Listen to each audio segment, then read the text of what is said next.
Hi guys, my name is Siobhan Fallon. Welcome back. In January 2025, the ledger art of one of Sitting Bull's nephews, the Dakota warrior White Bull, sold at auction for over $270,000. White Bull had participated in some of the most famous conflicts between the Lakota and U.S. forces, including the Fetterman Massacre, the Wagon Box Fight, Battle of the Rosebud, and of course, the Battle of the Little Bighorn.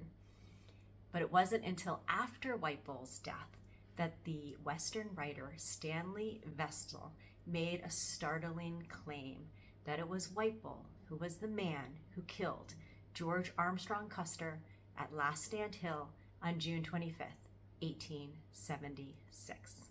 All right, guys, this is a really fascinating story, so let's learn more. Thanks for joining me. The English professor and World War I veteran W.S. Campbell, who wrote under the name of Stanley Vestal, said of White Bull, "I knew him to have been a participant and eyewitness of almost every battle which I consider worth narrating. He was naturally a daredevil and was always a ringleader among the fighters of his generation." When White Bull was in his early 80s, he was commissioned to do a series of ledger art recounting his life and deeds. In 1931, he produced a copy for Usher Burdick, who was a member of the U.S. House of Representatives. He also produced a manuscript for Stanley Vestal in 1932. White Bull explained in Lakota what was happening in each illustration, thus creating both ledger art and his written autobiography. Stanley Vestal interviewed White Bull multiple times between 1930 and 1932 and published his biography of White Bull, Warpath, the true story of a fighting Sioux, in 1934. And then James Howard, who hired Lakota speakers to translate White Bull's writings, wrote a biography of White Bull called The Warrior Who Killed Custer, originally published in 1968. So much of White Bull's biography as we know it today comes from these sources, and I'm going to use images of White Bull's ledger art as much as I can throughout this video. White Bull was born in 1849 on the north edge of the Black Hills. His father and grandfather were chiefs of the Minneconjou Lakota. His father was Make's Room and his mother was Goodfeather, who was the sister of the great chief Sitting Bull. White Bull had one full brother, One Bull, who was also a renowned warrior and who later created an iconic piece of ledger art of his own. White Bull was known by more than one name. Later in life, he was called Lazy White Bull, and on the reservation rolls, he was referred to as Joseph White Bull. When White Bull was a boy, he was known as Bull Standing with Cow. His participation in his people's battles and skirmishes started young. As Bull Standing with Cow, he became a warrior in 1865 at the age of 16. This ledger art shows White Bull's first warpath when he captures enemy horses. He said he captured a total of 10 horses from U.S. Army forces. During the Powder River Expedition, otherwise known as the Connor Expedition of 1865, White Bull counted coup on 3 enemy Indian scouts, knocking all 3 from their mounts. Here he draws himself lancing one U.S. Indian scout through the neck, thus unhorsing him. Because of these many deeds, his uncle, Black Moon, christened him White Bull. White Bull was also among the Minneconjou, Oglala, and Cheyenne who sprang the trap on Captain William Fetterman's command of 80 men at Fort Phil Kearny, Wyoming. The Fetterman fight, also known as the Fetterman Massacre, occurred on December 21, 1866. The U.S. military were stationed at Fort Phil Kearny in an effort to protect travelers, settlers, and gold seekers traveling along the Bozeman Trail. Fort Kearny was one of 3 forts established in 1866 along the Bozeman Trail, which was a shortcut to the mountain gold fields that cut through prize Indian hunting grounds. A group of 10 warriors under the leadership of Chief Red Cloud, and including Crazy Horse, lured a detachment of U.S. soldiers into an ambush. Captain William Fetterman and 80 men of his command followed this small band beyond the view and supporting distance of the fort.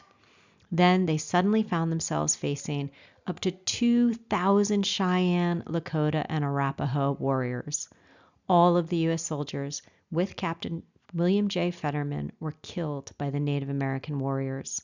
At the time, it was the worst military disaster ever suffered by the U.S. Army on the Great Plains. The Fetterman fight took place on Crow Indian land that had been guaranteed to the Crow by the 1851 Fort Laramie Treaty. Like the Battle of the Little Bighorn in 1876 and other fights between the U.S. troops and Lakota, this is an example of the Lakota and their allies on Crow land without the consent of the Crow.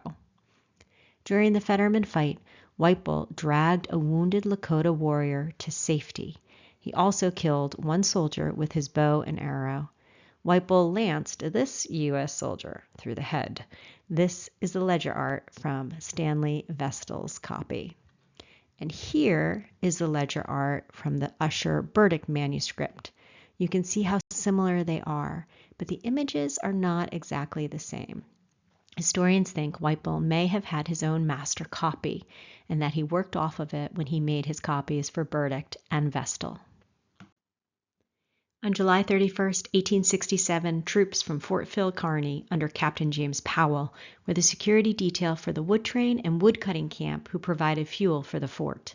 On the morning of August 2nd, Captain Powell's forces were divided. 14 soldiers escorted the wood train, while 13 guarded the wood-cutting camp, which was about a mile from the Wagon Box Corral. The Lakota warriors planned an attack similar to that they'd used during the Fetterman fight. They planned to have a small group of Indians lead the U.S. soldiers into an ambush by a larger hidden force. Crazy Horse was once more among the members of the decoy team. The first wave of the attack was on an outlying camp of 4 woodcutters and 4 soldiers, and the warriors killed 3 of the soldiers. The other soldier and the woodcutters escaped and warned the soldiers near the Wagon Box Corral.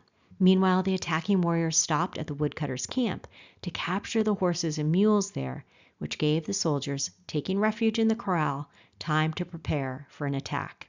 There were 26 soldiers and 6 civilians in the corral. Beginning about 7:30 a.m., there were multiple attacks on the Wagon Box Corral, first by mounted warriors, then by Lakota on foot. The soldiers had new breech-loading Springfield rifles and plenty of ammunition, which saved them. The garrison at Fort Phil Kearny learned of the fight from their observation station. By early afternoon, 100 soldiers left the fort and headed to the wood camp, bringing 10 wagons and a mountain howitzer. When they neared the Wagon Box Corral, they began firing the cannon at long range, and the Lakota retreated. 6 of the woodcutters and soldiers were killed. The Lakota losses are still an unknown, estimated from 6 to 60 deaths. White Bull said that he was mostly an observer at the Wagon Box fight. However, he did rescue his injured friend, Hairy Hand. In the summer of 1872, while planning a raid against the Crow, more than 1,000 Sioux, Cheyenne, and Arapaho discovered an American Railroad survey party of 20 men who were protected by about 350 soldiers under the command of 2nd Cavalry's Major Eugene Baker. The survey team and soldiers were camped at Arrow Creek near present-day Billings, Montana. The warriors attacked. Sitting Bull and Crazy Horse watched the fight. When the skirmish turned into a standoff, Crazy Horse displayed his bravery by riding in front of the soldiers with nothing but a spear. Then Sitting Bull put his rifle on the ground and walked toward the line of soldiers with his pipe and tobacco pouch. He sat down within firing distance of the soldiers and shouted, "What other Indians wish to smoke with me? Come." White Bull joined his uncle's smoking party, as they would later call it, as well as 3 other warriors. Sitting Bull loaded his pipe with tobacco and smoked it calmly, passing it to the others while bullets kicked up dirt around them. Once they had finished, he reached down, picked up a stick, and cleaned the bowl of his pipe before slowly walking back out of range. The other warriors hurried back.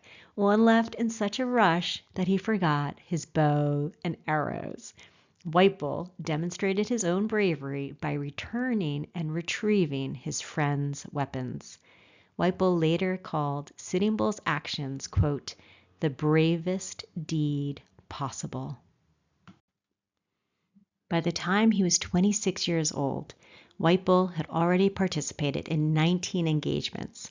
He had counted coup 7 times, taken 2 scalps, killed at least 3 men, rescued 6 wounded comrades, and brought back the body of a dead warrior under enemy fire. He had been shot twice, which brings us to the summer of 1876. On the morning of June 17th, General Crook's column was in the middle of a coffee break when soldiers began to hear gunfire coming from the bluffs to the north, where their Crow and Shoshone Indian scouts were positioned. They assumed their Indian scouts were hunting. They were wrong. Suddenly 2 Crow scouts rushed down shouting, "Lakota, Lakota!" By 8:30 a.m., the Sioux and Cheyenne had hotly engaged Crook's Indian allies on the high ground north of the main body. Heavily outnumbered, the Crow and Shoshone fell back toward the camp, but their fighting withdrawal gave Crook's forces time to prepare themselves for a fight. White Bull may have already been in the thick of it. He'd charged headlong on horseback against a Shoshone scout. Both fired their repeating rifles into the other. The Shoshone missed, but White Bull knocked his enemy's horse down with 2 bullets. White Bull then rode the Shoshone down and lamed him in the right leg before riding off. This Battle of the Rosebud lasted 6 hours and was a series of somewhat disconnected charges and countercharges between the U.S. forces and the Lakota and Cheyenne. It stretched across 3 miles. Ultimately, the fight was a draw. Crook retreated back to his camp in Goose Creek near Sheridan, Wyoming, and stayed there. The most common excuse is that Crook needed to tend to his wounded, but his behavior is still questioned today. Unable to get immediate word of this to Army higher command, he certainly did not manage to warn General Terry or Lieutenant Colonel George Armstrong Custer that the Indians were ready and looking for a fight.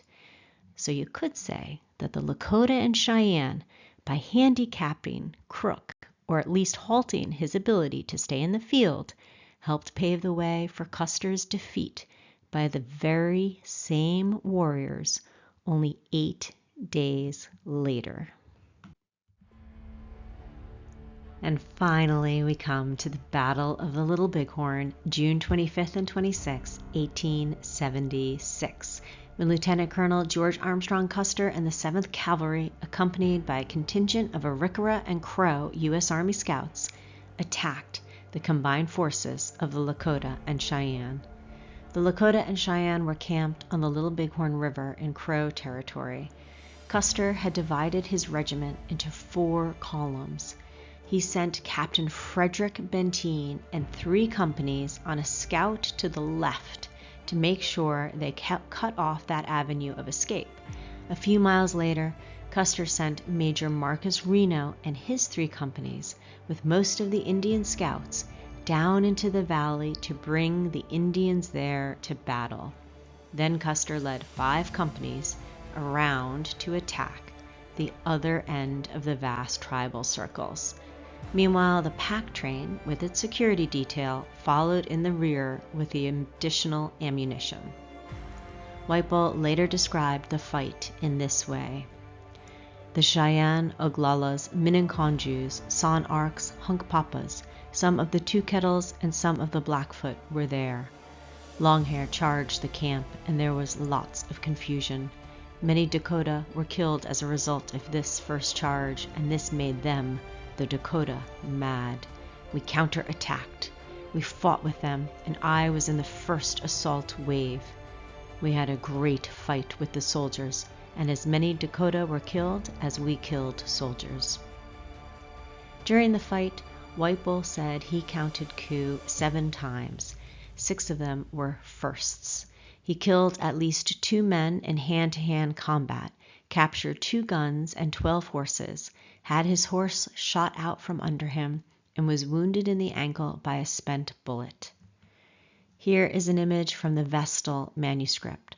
White Bull wrote, "I struck this one and pulled him off his horse. Crazy Horse hit him second." And this is the corresponding verdict image.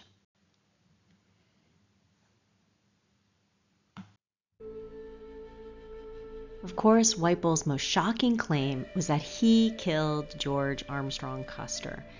But did White Bull really say such a thing? Did he do such a thing? Did White Bull actually mean Custer or one of Custer's soldiers? In the verdict ledger art, White Bull has 4 separate scenes of his gravely injuring or killing a soldier whom he refers to as Longhair, which was how the Lakota referred to George Custer. In one of the scenes, White Bull writes, "Longhair came charging in, but I pulled him off his horse. He was lying at the east end. At first they ran, but I chased them. That's when I did it, when the excitement was going on. It was wonderful. I was 26 years old at the time. My horse was a fast one. It was a great fight." In another, White Bull recounts a soldier, who he calls Longhair, pointing his carbine at him but missing, and White Bull ran him down. In another, he says he counted the first coup on Longhair, who you can see seated with a wound to the hip or groin, and this is from the verdict manuscript. And then, this is really cool, guys. Here is the version of that, and it belongs to the descendants of White Bull's family.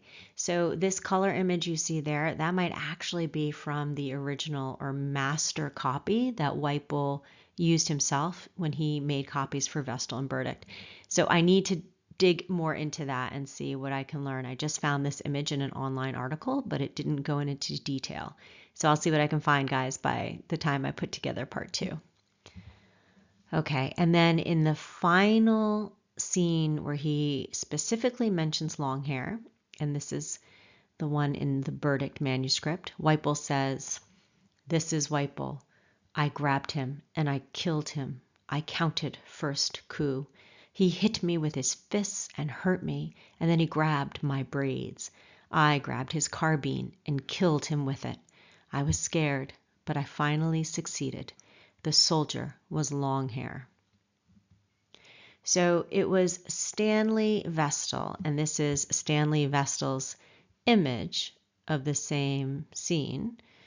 Stanely Vestal, he uses this as, part of his proof for his claim that it was White Bull who definitively killed Custer. But Vestal didn't make this revelation until nearly a decade after White Bull's death. And that's when Vestal published and shared this particular insight about White Bull. And there's the article that he first put it in from American Heritage Magazine. So Vestal recounts a version of White Bull killing Custer that's not in any of the original transcripts from Vestal's interviews with White Bull.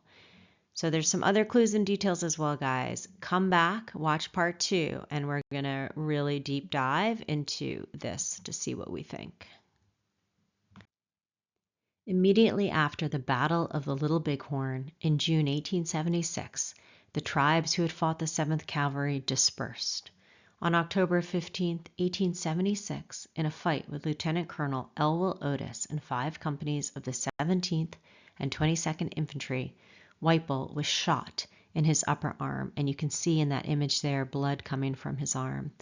This might explain why he did not join Chief Sitting Bull and his own brother One Bull and perhaps another brother Lone Bull when Sitting Bull and his people sought refuge in Canada. Instead, White Bull remained with his own people, the Minneconjou. He and 50 other warriors surrendered to the United States.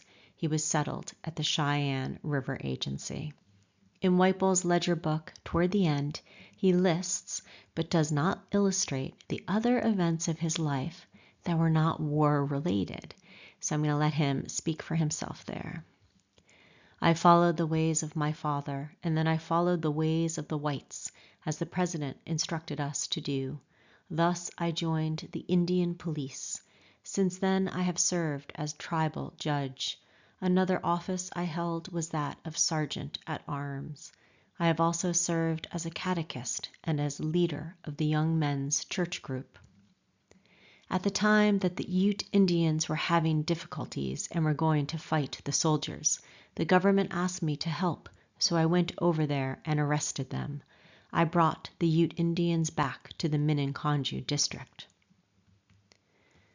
I took part in the ceremonies at the place where Long Hair fell, and they gave me a chieftainship.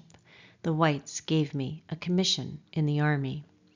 Another time, some military men came to me and said, "Chief Whiteball, come and bring 1,000 men with you. We want you to demonstrate how Custer and his command was killed." I did this, and it was a beautiful reenactment. He also wrote, "They began sending Dakota children to school. They asked me for one of my children, and my son agreed to go and learn from books. I was 33 years old at the time, and now I am 81. My son, George Whiteball, as he is called, is 55. This photo of Whiteball is from 1906, so he's in his 50s. It's the earliest photo I could find of him. That's pretty awesome. I'm going to keep looking though, guys, don't worry. And then this photo here, this is from 1908, and it's a delegation, and there's Whiteball kneeling in front, and it's kind of there's the governor of South Dakota in the photo, general, some military folk, and some other Lakota warriors.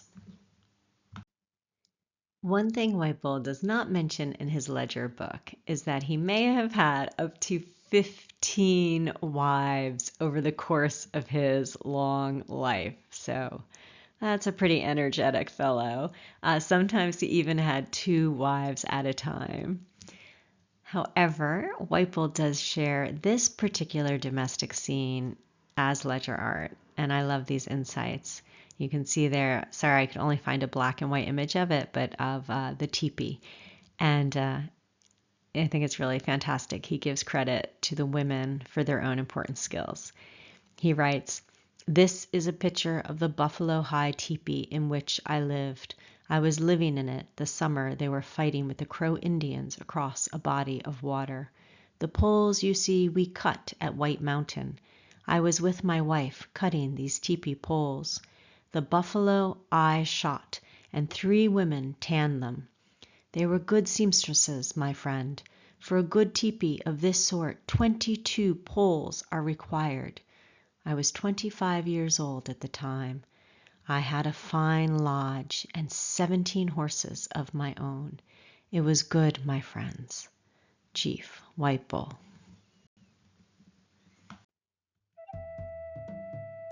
In 1926, when Whiteball was 77 years old, he was chosen to represent the Lakota at the 50th anniversary of the Battle of the Little Bighorn. He led hundreds of Indians, including 80 Lakota and Cheyenne battle participants, to Last Stand Hill, where they met with the 7th Cavalry and their 7 surviving troopers. One of those survivors was 83-year-old Medal of Honor recipient, retired General Edward S. Godfrey. 50,000 people gathered at the battlefield for this historic anniversary. Whiteball gave Godfrey a blanket, and Godfrey presented Chief Whiteball with a large American flag that he kept for the rest of his life.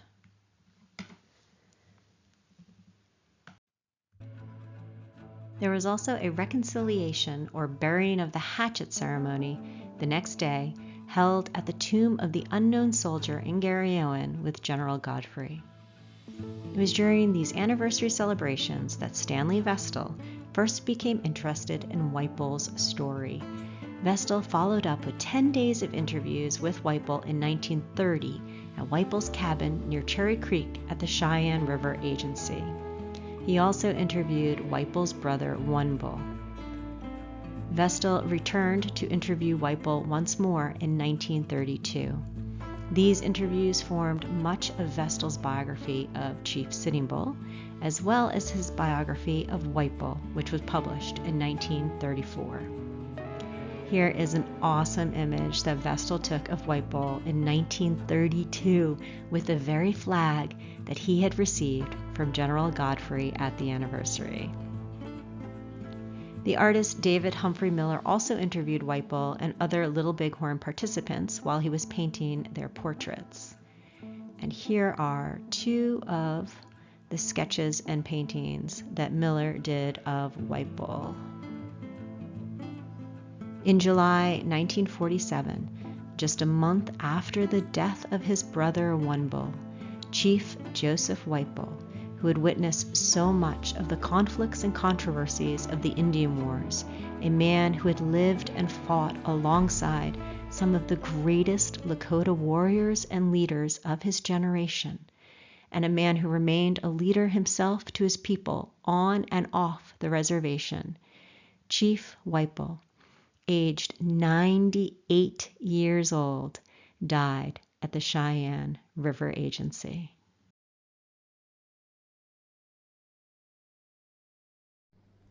In part 2, guys, we'll take a closer look at Whipple's ledger art from the Battle of the Little Bighorn and compare what experts say about whether he could have indeed killed George Armstrong Custer or not. And there's some really great insights there. In the meantime, while you're waiting for part 2, please like, subscribe, click that notification bell, leave me a comment. It's always great to hear from you guys and get suggestions about what you'd like me to work on next. And the next slide. Don't pause this video yet. You gotta watch it. It has the footage from the 50th anniversary that I mentioned earlier, and it's just amazing to see those warriors and members of the 7th Cav riding across the battlefield. So take a look at that. All right, guys, hope to hear from you and see you soon. Bye.